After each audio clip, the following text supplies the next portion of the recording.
اگر کئی مسلمان ہارے تو چلاکیوں مکاریوں سازشوں کی بدولت، چند غداروں کی بدولت، لیکن میدان جنگ میں مسلمان کو شکست نہیں ہوتی۔ حضرت اقبال فرماتے ہیں تیری خودی میں ہو انقلاب تیری خودی میں گر ہو انقلاب پیدا، کیا عجب کہ چار سو بدل جائے۔ خود ہی اپنے آپ کو پہچاننا، ذات کا شعور حاصل کرنا۔ جب مسلمان جان جائے گا کہ اس کی زندگی کا مقصد کیا ہے، وہ نائب خدا ہے، وہ اشرف المخلوقات ہے، اسے یوں ہی نہیں بھیجا گیا، بلند مقاصد کی تکمیل کے لیے بھیجا گیا، تو پھر وہ دنیا جہان کو بدل کر رکھ دے گا، دنیا کو کفر کی طاقتوں سے پاک کر دے گا۔ تو یہ ہوا جی دوسرا شعر۔ اب آگے بڑھتے ہیں تیسرے شعر کی طرف۔ ان کواکب کے عوض ہوں گے نئے انجم طلوع، ان دنوں رخشندہ تر یہ آسماں ہو جائے گا۔ رجائیت کا شعر، امید کا شعر۔ کواکب ستارے، عام ستارے، چھوٹے ستارے کہہ لیں، عوض بدلے، یعنی آسمان پر آج جو ستارے ہیں ان کے بدلے میں نئے انجم بڑے ستارے، یعنی آسمان پر موجودہ ستاروں کی جگہ ایسے ستارے لے لیں گے جو زیادہ روشن ہوں گے، زیادہ واضح ہوں گے، زیادہ پر نور ہوں گے، جس سے کیا ہو جائے گا؟ ان دنوں رخشندہ تر یہ آسمان ہو جائے گا، آسمان پہلے سے زیادہ روشن ہو جائے گا۔ اب بات سمجھیے، یہ ستارے سے مطلب رہنما ہے۔ پرانے زمانے میں لوگ ستاروں کو دیکھ کے ڈائریکشن، سمت معلوم کرتے تھے، تو ایک طرف سے یہ اشارہ ہوا کہ موجودہ رہنما مسلمانوں کی اگر بات کریں وہ اتنے اہل نہیں ہے کہ مسلمانوں کو آزادی دلا سکے۔ جلد ایسے رہنما سامنے آئیں گے جو اس قابل ہوں گے کہ قوم کو آزاد دلا سکے، تو انشاءاللہ بہت جلد قوم آزاد ہو جائے گی۔ اور ذہن میں رکھیے ایسا ہی ہوا۔ جب حضرت علامہ اقبال اور حضرت قائد اعظم کو قیادت ملی تو انہوں نے مسلمانوں کو آزاد کرا دیا اور دنیا کی سب سے بڑی اسلامی ریاست قائم ہوئی، اور مولانا ظفر علی خان نے اپنی آنکھوں کے سامنے اپنے اس خواب کی تعبیر دیکھی۔ اس کو آپ یوں بھی کہہ سکتے ہیں کہ رہنما، سیاسی رہنما طاقتیں، اس وقت انگریزوں کی حکومت تھی، انگریز حکومت میں تھے، ہندو اکثریت میں تھے، ہم اقلیت تھے، تو یہ بھی سمجھا جا سکتا ہے کہ ان کی جگہ پہ، غیر ملکی سامراج کی جگہ پہ بہت جلد ہمیں آزادی مل جائے گی اور ہمارے اپنے رہنما ہوں گے۔ لفظی ترجمہ تھا جی، مفہوم دیکھیے تیسرے شعر کا۔ پرانے ستاروں کی جگہ نئے ستارے لے لیں گے جن سے آسمان کی چمک دمک میں اضافہ ہو جائے گا، یعنی مستقبل روشن تر ہوگا۔ رجائیت پر مبنی شعر، شاعر کو یقین ہے رجائیت کے بہت جلد ایسا ہو جائے گا۔ حوالے کے اشعار دیکھیں۔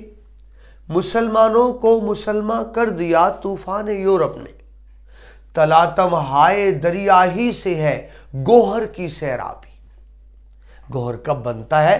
جب تلاطم آتا ہے، یعنی مشکلات سے ہی انسان سنور کے نکھر کے نکلتا ہے۔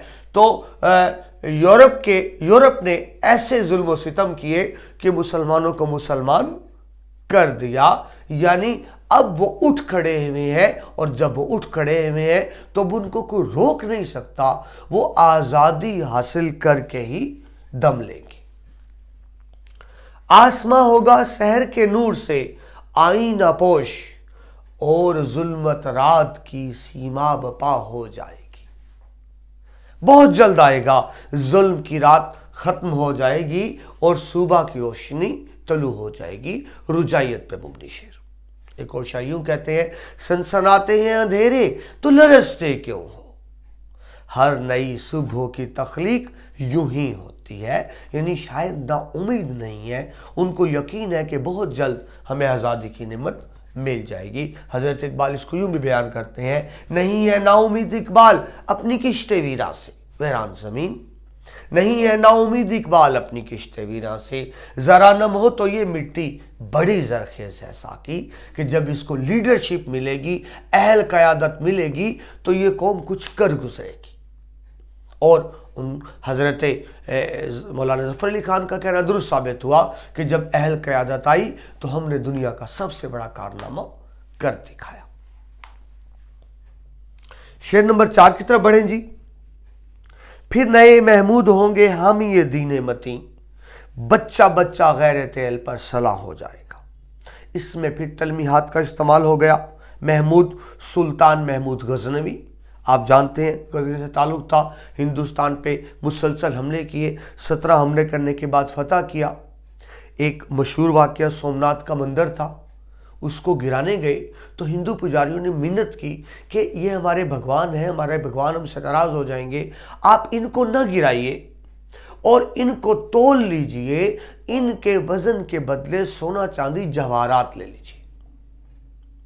تو دیکھیے جب کوئی ملک فتح کرتا ہے تو کیوں کرتا ہے؟ مال و دولت کمانے کے لیے۔ تو ان کو مال و دولت تو مل رہی تھی سلطان محمود غزنوی کو، لیکن انہوں نے انکار کر دیا۔ انہوں نے کہا میں بت شکن ہوں، بت فروش نہیں۔ فروش بیچنا، میں نے ہندوستان اس لیے فتح نہیں کیا کہ بتوں کو بیچ بیچ کر پیسے کماؤں، میں نے یہ ملک اس لیے فتح کیا کہ یہاں اس ملک کو بتوں سے پاک کروں، اس ملک میں توحید کا نظام لے کر آؤں، اس ملک میں اللہ تعالیٰ کا نظام لے کر آؤں۔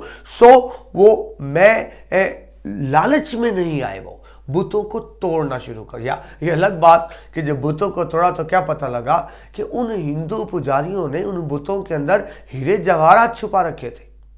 تو دراصل اپنے ہیروں کو بچانا چاہتے تھے اور بہانہ کیا تھا کہ یہ مقدس ہے، ان کو نہ توڑیے۔ تو انہوں نے تو توڑ دیا اور اللہ نے مہربانی کیا کی، بے شمار ہیرے جواہرات دے دیے۔ تو اس طرف اشارہ کہ مسلمان جب کوئی ملک فتح کرتا ہے تو ذاتی فائدے کے لیے نہیں کرتا، اللہ کی رضا کے لیے کرتا ہے۔ آپ نے پہلے سبق اسوہ حسنہ صلی اللہ علیہ وسلم میں یہ تفصیل سے پڑھا آخری پیراگراف میں کہ مسلمان کی زندگی کا کیا مقصد ہوتا ہے؟ اللہ تعالیٰ کی رضا طلبی۔ پھر نئے محمود ہوں گے حامی دین متین، متین سنجیدہ دین۔ اسلام سنجیدہ دین ہے، اس میں کوئی تضاد نہیں ہے، کنٹرڈکشن نہیں۔ آپ پورا قرآن اٹھا کر دیکھ لیں، احادیث اٹھا کر دیکھ لیں، ایسا نہیں کہ ایک جگہ کچھ اور بات ہوگی دوسری جگہ کچھ اور بات ہوگی، جبکہ باقی مذاہب میں ایسا نہیں ہے۔ تحریف کر دی گئی، تبدیلیاں کر دی گئی، ان میں بہت زیادہ تضاد نظر آتا ہے۔ تو محمود غزنی نے اسلام کے دین متین کی فتح کے لیے ملک فتح کیا تھا ہندوستان کا، نہ کہ ذاتی لالچ کے لیے۔ بچہ بچہ غیرت اہل پر صلاح ہو جائے گا۔ ایک اور تلمیح آگے جی، الپرسلام ترکی کے سلجوق بادشاہ تھے، ترکی کے سلطان تھے، بہت طاقتور تھے، بہت نیک تھے۔ ان کا بڑا کارنامہ ہے کہ انہوں نے یورپ سے ایشیا کوچک سے انگریزوں کو نکال دیا۔ ایشیا پر انگریزوں کا قبضہ تھا، پورے ایشیا سے نہ صرف انگریزوں کو نکال دیا بلکہ یورپ کے بہت سے حصے پر قبضہ بھی کر لیا۔ مقصد وہی تھا جو آپ سے عرض کی، بات یہ نہیں تھی کہ میں ملک کو فتح کر کے یہاں سے دولت حاصل کروں گا، اقتدار حاصل کروں گا۔ خواہش یہ تھی کہ زمین بت پرستی سے پاک ہو، شرک سے پاک ہو، عقیدہ تثلیث سے پاک ہو اور اللہ کا نظام نافذ ہو۔ تو دونوں تلمیحات آئی ہیں سلطان محمود غزنوی اور الپرسلام۔ مفہوم دیکھیے، مستقبل قریب میں دین حق کی حفاظت کے لیے سلطان محمود غزنوی اور الپرسلام جیسے بہادر رہنما اسلام کے مددگار بنے گے۔ یہ تو پہلے کے رہنما ہے نا، آپ مولانا فرماتے ہیں کہ جلد ایسے اور رہنما سامنے آئیں گے۔ حضرت اقبال کی خوبصورت اشعار، یہ غازی یہ تیرے پراسرار بندے جنہیں تو نے بخشا ہے ذوق خدائی۔ اللہ کے نیک بندے پھیل جاتے ہیں، فتوحات کرتے ہیں، علاقے فتح کرتے ہیں، کوئی رکاوٹ نہیں بن سکتا، ذات کے لیے نہیں، اللہ کی رضا کے لیے۔ یہ غازی یہ تیرے پراسرار بندے جنہیں تو نے بخشا ہے ذوق خدائی، دونیم ان کی ٹھوکر سے صحراؤ دریا، سمٹ کر پہاڑ ان کی ہیبت سے رائی۔ شہادت ہے مقصود مطلوب مومن، نہ مال غنیمت نہ کشور کشائی۔ وہ ملک اس لیے فتح نہیں کرتا مسلمان کہ مال غنیمت حاصل ہو، وہ اس لیے فتح کرتا ہے کہ میرا رب مجھ سے راضی ہو جائے۔ 5ویں شعر کی طرف بڑھتے ہیں جی۔